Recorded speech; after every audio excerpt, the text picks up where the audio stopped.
Hello and welcome to Ripper Makers. This is the first episode of this great show. I am Charles Davis and I'm joined by co-host of this show, general manager and creative visionary, station visionary, Miss Susie Cowan. How are you doing, Susie? Wonderful. How are you, Charles? You know what? I cannot complain. Now, this show, Ripper Makers, is as we said in the very beginning off air, this is going to be our one pun about this. This is all about the nonprofit organizations that are making waves here in Macon, Georgia. Susie being brand new to this community and being the station visionary that she is, we cannot have you seeing the things that you want to see and recognizing the great community that we have in this town without introducing you to the people who are making the moves and the decisions about what's going on in this town. And we've got some great ones coming up for you. But for the first one, I decided we need to do this big for you. And Macon is a music city, so we will start with those two. We have two phenomenal guests on our show today. Number one, Justin Andrews, the grandson of Otis Redding and a big part of what's going on with the Otis Redding Center for the Arts and the Otis Redding Foundation, and the one and only, as I call him, Sir Richard Brent of the Big House Museum, the executive director of all things Allman Brothers. So, Susie, to start off this show, we got some good ones for you today. I'm so excited. I can't wait to learn more. Now, Susie, beginning of this venture that we're on, teaching you all about the things Macon, figure we need to start with a big one first. If we're going to introduce you to all the people that make a difference in this community, we need to start big. Now, I'm going to ask you a question, and this is might be disrespectful to you for me to ask you this, but you do know who Otis Redding is, right? Oh yeah. Okay, cool. Just want to make sure. Didn't want to offend you or anything. I mean, honestly, one of my first memories of music or live music was not Otis himself, but someone singing on the dock of the bay. So actually, that song is absolutely nostalgic for me. Well, that's very good. That means having our first guest in the building would be absolutely great. We've got Justin Andrews in the building from the Otis Redding Foundation. Justin, what's going on with you, brother? I'm good. How are y'all? You know what? We're doing good. Now, good. I'm having to restrain myself, and Justin is going to be good as well because we have a history. And I will try. It can get foolish, but we are here for business and better things today. Yes, so I'm going to shut up talking. And since Susie's trying to learn everything about making Susie, you take the floor. That's right. So what is Otis Redding Center for the Arts? Oh, man, what isn't Otis Redding Center for the Arts is a better question. I mean, we are a 15,000 square foot performing arts facility right here in the heart of downtown Macon to help enrich kids' lives and give them confidence ages 5 to 18 through music and arts education. That doesn't necessarily mean that they're like coming into a classroom every day to take random music classes or things like that. It's more of where do your creative juices lie? Do you know what you like to do? It may not necessarily be music. It could be photography. It could be videography. It could be graphic design. It could be engineering, production. It could be a lot of different things. You have to show kids there is something else to work for besides what is in your neighborhood and inside of your four walls. Mm-hmm. That's the only way that a kid can succeed in life and know that there are other opportunities there. That's that is fantastic. Yeah. So tell us a little bit about the space itself. The space is incredible. It was probably about 10 years of planning on our end. Wow. And now we have this place where we have a full working studio inside of this place, full live room, full control room, full ISO vocal booths. We have 5 practice rooms in there as well. We have 6 lab spaces. We have 2 lounges in there for our 5 to 11-year-olds and our 12 to 18-year-olds. We also have a tech lab in there for kids to be able to do, graphic design, videography, photography, also use it as study halls or things of that nature to do projects if need be. One of the greatest things we have inside of that space is what we call our Zen room, which is more of our sensory room is what it really is. So it's great that we have that space inside of the center where kids can come in freely, use that room for maybe 10 to 15 minutes, and then get back in normal instruction with everyone else. That's fantastic. Yeah, and it is an absolutely beautiful space. Your grandmother, the queen herself, Mrs. Zelma Redding, she took over a legacy at a very young age. Mm-hmm. We know that 2 of the things that your grandfather was passionate about was education and music. Definitely. With kids, and your grandmother kept this alive and kept his dream of this alive. I know you said this was 10 years in the making of this, but I know her thought process has been around this a lot longer. How proud is your grandmother of this space? Oh, she loves it. I mean, she absolutely loves it. I mean, we just wrapped up our Otis Music Camp a couple weeks ago, and it was great to see her there almost every day. Coming in, listening to the kids, giving kids a little bit of encouragement, and just the kids being able to see her in this element. For her to be able to be in there and sit on that amphitheater stage and look out every day, it warms my heart that she definitely got to see this and see this thing through, and now is reaping the fruits of the labor that we have done. It's always great to see her in there every day. Well, I'm glad you mentioned the camp. Tell us more a little bit about the camp. Yeah, camp is great. So we run 2 summer programs. Just wrapped up our 19th year of Otis Music Camp. Next year is a big one for us, the Big 20, and we did not think we would go this far. Yeah, it went from 8 kids in 1 week to about 50 kids for 2 weeks. And then one crazy year, we decided to do 75 kids in 2 weeks, which was the craziest idea we've ever had. I don't know why y'all thought that.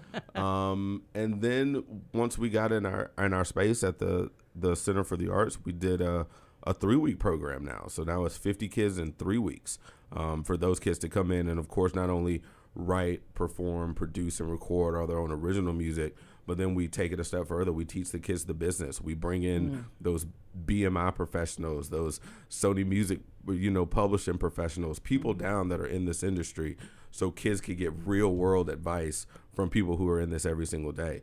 And, we always say there's the wrong way to do music, and then there's the Otis Redding way that we do music. And we are teaching kids the Otis Redding way to do music, which is own your stuff. And read your contracts and make sure you own your stuff. And all of our kids know that now. So they get to experience all of that, and then an amazing performance at the Grand Opera House on the last Saturday of camp. And the kids have full creative control of the show. So it's great for those kids. So Otis Music Camp is kind of where this whole thing started. And then it just blossomed from there. That is so amazing. Yeah. I love that you're doing it the right way. You have to. That's right. We only had one shot at it, and we had to do it right. Very had to true. do it right. Seeing almost a full house in the Grand Opera House for 50 kids ages 12 to 18 to be able to grace this stage and do their own original pieces that they may never have this opportunity again. Exactly. The public is really beginning to see what we could do. I mean, we took 14 kids to the Ramen to open up for Jason Isbell. How many 12 to 18-year-old kids can say they graced the Ramen stage? Yeah. And thanks to our supporters and donors, we were able to make that happen for them. How proud do you think of your grandfather be of what you all have been able to do to keep this going? If he was here, first off, we would probably have 50 of these, one in every single state. Yeah. It definitely would be. Of course, Macon would always been the first. Yeah. But we would have satellite locations all over the place. Yeah. For him, looking on us, I think he's just like, Jesus Christ, what is wrong with y'all? Like, what is y'all's problem? I agree. We started and I said, we'll do music, we'll do education and the arts and keeping kids in school, but y'all just took it to a whole nother level that I did not think that this was going to get to. And, I just think he would honestly just be absolutely overjoyed and would be there every single day trying to give some child some kind of advice that didn't ask for it. But he gonna give it anyway. He's gonna give it anyway. But yeah, he would be. I think he would be overjoyed and over the moon with what we've accomplished down here. Yeah, that just kind of flows into this next part of this as well. As you said, you've got the camp, you've got Orca, you've got the museum right down the street, and continuing that legacy. You all do so much to preserve Macon music. Why do you think Macon music matters yesterday? And then now what y'all are doing going into today and the future of what music should be looking like? Because if there was no Macon music, we would not have any of the music that we would have today. I mean, of course you have Otis Redding and soul and that, and now you have people trying to imitate that. I mean, you got the Brothers that come in here with Southern rock. I mean, nobody was doing that before the Brothers came in. So now you have this whole new blend of Southern rock. You got rock and roll and Little Richard coming in doing all of these crazy things on a piano. Thomas Dorsey and gospel music and what he represents and what has gone on. All this came from Macon. yeah, you got your Memphis, you got your Muscle Shoals, you got your Nashvilles, but there is not a place in the world like Macon that has brought out more superstars that have stood the test of time than Macon, Georgia. I say that all the time, bro. I swear I do. For anybody that wants to find out more information about what you all are doing, where can they go to find out? They can definitely go to OrcaMacon, OrcaMacon.org. We also have Otis Redding Foundation.org. We have OtisRedding.com. You can follow us on all the socials. All right, so go check out all of those things. Now, you being the first one, being the big one, and to ask you, pick an Otis Redding song is kind of crazy. But is there a song that you would like to play from your grandfather that we can kind of roll with today? It's Groovin' Time. It's an upbeat song, number one. I mean, if you listen to Groovin' Time and Groovin' Time doesn't make you happy, then something's wrong with you. Really, it is. But looking at Macon, and here we are with all the things that we are doing, we are grooving. Yeah. And I mean, Macon is moving and grooving. We are up here with all of the rest of these little towns in the world. Macon is now back on the map how we should be. So, hey, let's keep grooving. I hear you on that. Justin Andrews with the Otis Redding Foundation and the Otis Redding Center for Arts. Thank you so much for being here. Thank you, guys. I appreciate it. Of course. Thank you so much for investing in the future of Macon, investing in the future of music in the world, good music in the world, and doing it the right way. Hey, we can't do it without y'all's support, so thank y'all as well. Appreciate you.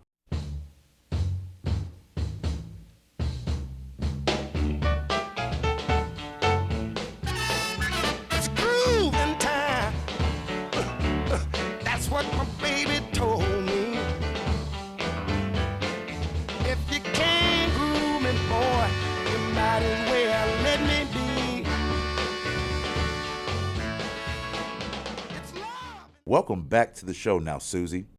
This being the first show and all, we figured we will take this easy. We want you to learn all the things, but I don't think you're really going to have a lot of difficulty with this one, because if I don't know anything else about Susie, is that Susie loves music. Isn't that right, Susie? That's absolutely right. Okay. And if I don't know anything else about Susie, I know Susie likes a type of music. That's right. Don't you, Susie? Absolutely. And so, to make this easy for you on the First Ripple Makers, to get you introduced to things and people in this town that you already know about, but give some deeper information for the people who do not know about it, we have in the building Sir Richard Brent of the Big House Museum here in Macon, Georgia. Richard, how are you doing today, boss? I'm fantastic, man. Always great to be down here with you guys. And, anytime you get a chance to hang out in the studio here at the Creek and talk to some great personalities, some of my favorite personalities. Well, thank you for saying that. I really appreciate that. But Susie, like I said, this is in your wheelhouse, so I'm just going to back away from the microphone and let you go to work. Let's talk music, Richard. Uh-oh. Tell me about the Big House.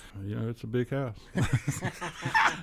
Lots of magic has happened in that big house. No, I mean, look, people come from all over the world to come to Macon to see the place where a bunch of hippies lived at, and they just happened to write a bunch of great songs and be one of the most iconic rock and roll bands in the world. Humble brag.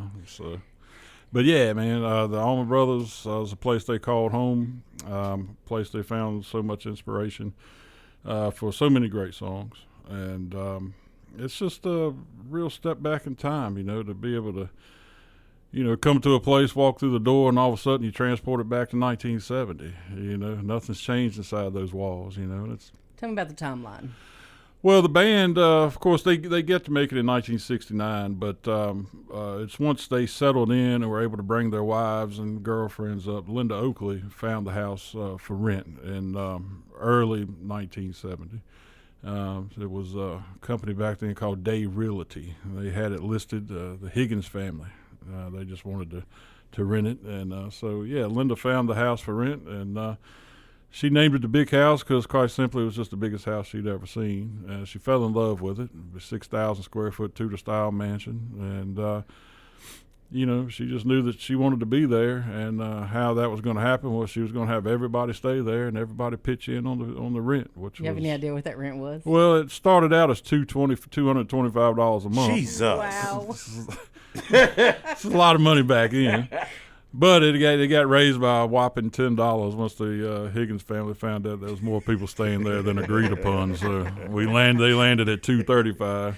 Of course, I'll tell you a funny story that not too many people know that even though it was always kind of considered the Oakley home because the Oakleys were the mainstays of the house, Greg and Dwayne were there for the first several months. But as soon as they rented the house, Linda knew that the band was about to take off and be busy, and then of course the guys were on the road over 300 days out of the year in '70. So she kind of made Barry go back to Florida for like a little beach trip. Well, Dwayne was actually the first one in the house. And the first thing Dwayne did, because the third floor was off limits, that's where the Higgins family had their furniture and everything locked up in there. And so Dwayne being Dwayne, he breaks in. So he furnishes the whole house with their furniture. That's fantastic. So, yeah. That's fantastic. That's crazy. Well, it is impossible to talk about Macon music history and not immediately include the Allman Brothers Band. For those that have been living under a rock, who are the Allman Brothers Band? Well, the Allman Brothers Band are they're considered the first jam band, if you will. But That's right. this thing called Southern rock music was they were the originators of it. Dwayne Allman had an incredible vision. We could talk for hours about how the story goes. The Cliff Note version is that Dwayne, Phil Walden heard Wilson Pickett's version of Hey Jude, and this amazing guitar was on it, and wanted to know who it was, and found out it was some hippie named Dwayne Allman. So he signed him. I like to tell people that Phil provided Dwayne the blank canvas to paint his masterpiece. And what that was is Southern rock music, and what Southern rock is just it's just a mixture of all genres of music. And you take each guy in the band. They each brought their own personal, influence, and that's what the Allman Brothers sound became. It's a mix of R&B and country and jazz and rock and blues, and so it's just everything. It's just put it in a blender and hit puree. A lot of them came from the Jacksonville, from that Florida area, but it was their time here that cemented what they were. And I know you talked about Phil hearing Dwayne, but kind of how do you think the city of Macon, the impact of what that band was and the city of Macon coincide about how being here kind of helped them become who they were? If you could consider Macon a person, I think they were searching for something as well as the band was searching for. I think they were, searching for each other, so to speak. I think there was this movement happening. And I think the Allman Brothers came along at the right time. They were able to balance that movement out. Yeah. You were kind of transitioning. Let's face it, times are rough here in the South. Yeah. Then all of a sudden you've got this integrated Southern rock band, a bunch of hippies and a black dude rolling through the South here and hanging out.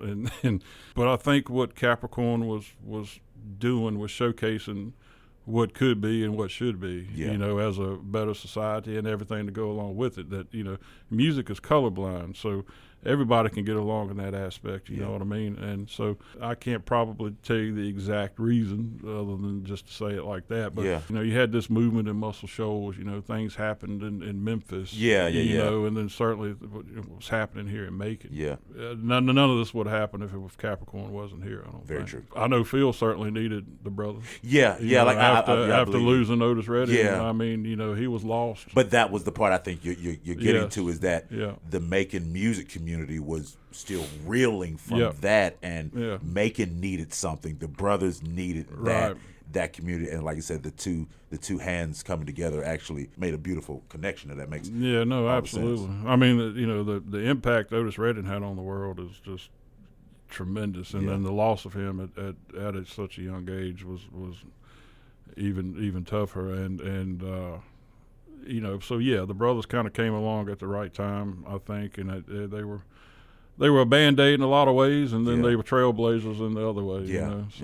Having places like Capricorn in town, being able to have that, preserve that history. But the house itself, the big house itself, it's you said the museum is still up and doing what it's supposed to do, but it's not just the house and the museum. It's an event space. It's a music venue. How do you think the house now plays into the current modern space as far as what Macon music is concerned with? Well, I think it was one of the early new models of a museum. We've certainly had our struggles trying to accomplish things, but we've always kind of been able to kind of do what we needed to do, or at least get our vision displayed.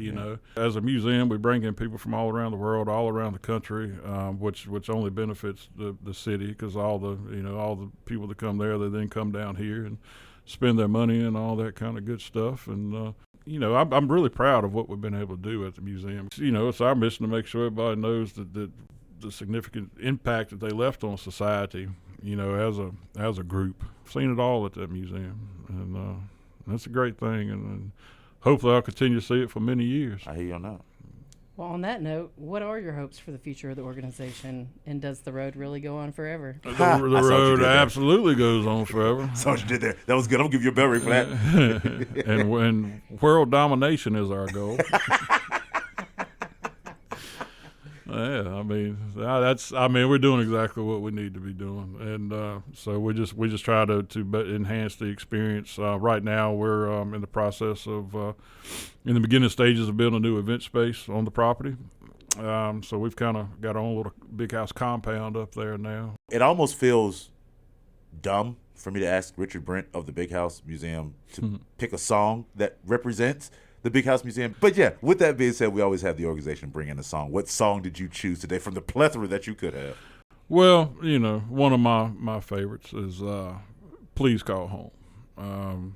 It's a song that was written in the house. It's written about the house, obviously a song about home. And, and it also sums up Macon, too. The band formed in Jacksonville, but Macon, Georgia was home. It's home, yeah. On all the road cases, this was always stenciled Macon, Georgia, and so that's where see, now you got me thinking about the lyrics of that song, and I never really attributed it to Macon like that, but immediately in my brain it goes, if you ever need me, you know where I'll be. Please call home. If you change your mind, if you leave and you need it, just call home. It's sitting right here, so now that makes a lot of sense. Well, Richard Brent of the Big House, thank you so much for being here. We greatly appreciate you, boss. Thank you all for having me. Thank you.